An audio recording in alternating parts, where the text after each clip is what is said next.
I have mixed feelings about the recent wave of TF2 mods, not because the mods are bad, but because they mirror the current state of the game, as Team Fortress 2 has been left on autopilot, aggressively monetized, and carried by a player base that is much younger than it used to be constantly, and every year feels like it becomes more and more of a generational turnover. Many players did not discover Team Fortress 2 through the game itself, but through YouTube, and at a time when traditional TV was losing relevance anyway.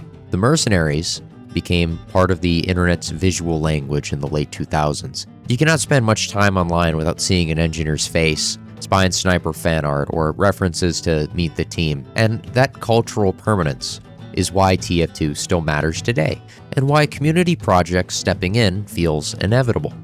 I've played most of these TF2 mods over the years: Open Fortress, TF2 Goldrush, and TF2 Classified today, formerly Classic.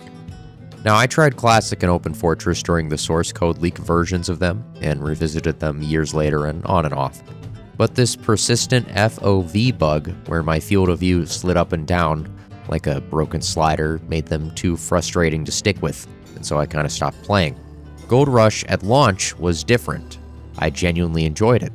Everything felt classically cohesive, you could say, with tight mechanics and a pure early vibe, what it was aiming for.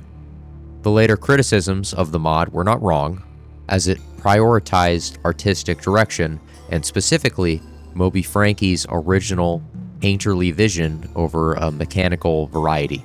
Goldrush boldly reimagined the game from 2007 by curating just 1% of the 18 years content to fit its vision, which makes sense from the angle of the mod team, and for purity's sake, but left players bored, craving more choices, and wondering just what the mod developers were thinking the whole time the game was alive. Low player retention and minor dev drama didn't help its case either. And while I love dashing around with the old escape plan and killing scouts, multiplayer games need bodies to survive, and Goldrush had faded fast. Team Fortress 2 Classified by Contrast, formerly TF2 Classic, has somewhat endured. I've played it since its early popularity, especially once players began backporting older weapons and creating custom ones, and despite its flaws and long development history, people kept showing up. And that alone explains why it has outlasted many of the other TF2 mod experiments, even Open Fortress. TF2 Classified presents itself as a version of TF2 built on its original inspirations, with updated visuals, new modes, maps, weapons, and even new teams, so there's a little more flavor. After revisiting it at soft launch and again at its Steam release today, it is clear that it's its own game right now. The multi-team modes never fully clicked for me, likely because of years of TF2 muscle memory. Like fighting a yellow spy on the green team breaks expectations immediately. You expect certain damage behavior like mini crits when you see a yellow spy, and that kind of yellow looks like a red spy anyway. Instead, you have to relearn everything and you end up getting backstabbed by an actual red spy. This can be interesting, but it's also exhausting. The addition of the civilian, effectively half a class pulled from Team Fortress Classic, the original mod, reinforces how different the experience is, as base TF2 has flirted with similar ideas before recently, like on the map Harp, where whoever is the intel carrier has to be the one to capture any point on the map. But TF2 Classic commits to the concept and makes it central with its own mode, VIP. The launch itself has had some rough edges. My first server I joined was extremely laggy. I don't know if it was getting DDoSed or anything else, and I had to hop around using the new server browser they added. It's just a modern multiplayer reality that most games are going to suffer at launch. Where I'm more mixed on the game is its weapon design. The game pushes new weapons hard, but many of them do not feel right for TF2 to me. Heavy's new projectile weapon hits hard up close and falls off at range. It's what we all wanted, a projectile weapon for Heavy. But it fundamentally changes how the class feels, so I'm still trying to figure out how I feel about it. Some of the stock weapons were nerfed too.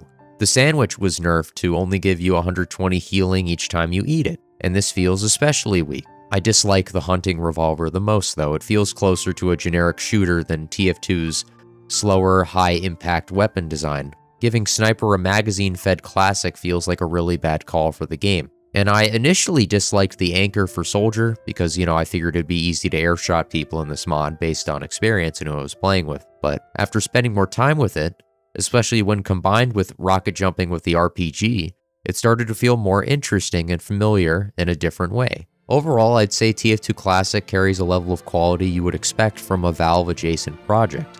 The ambition and community support are very real.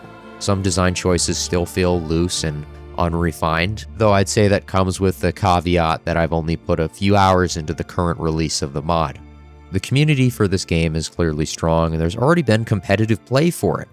And some of the new items, like the new medigun, the Baptiste medigun, even if I find them visually noisy, people find interesting enough to show real depth and potential. TF2 Classic, or TF2 Classified, has become a lasting pillar, or maybe another chapter in Team Fortress 2's long mod history, and it depends on who it's trying to serve.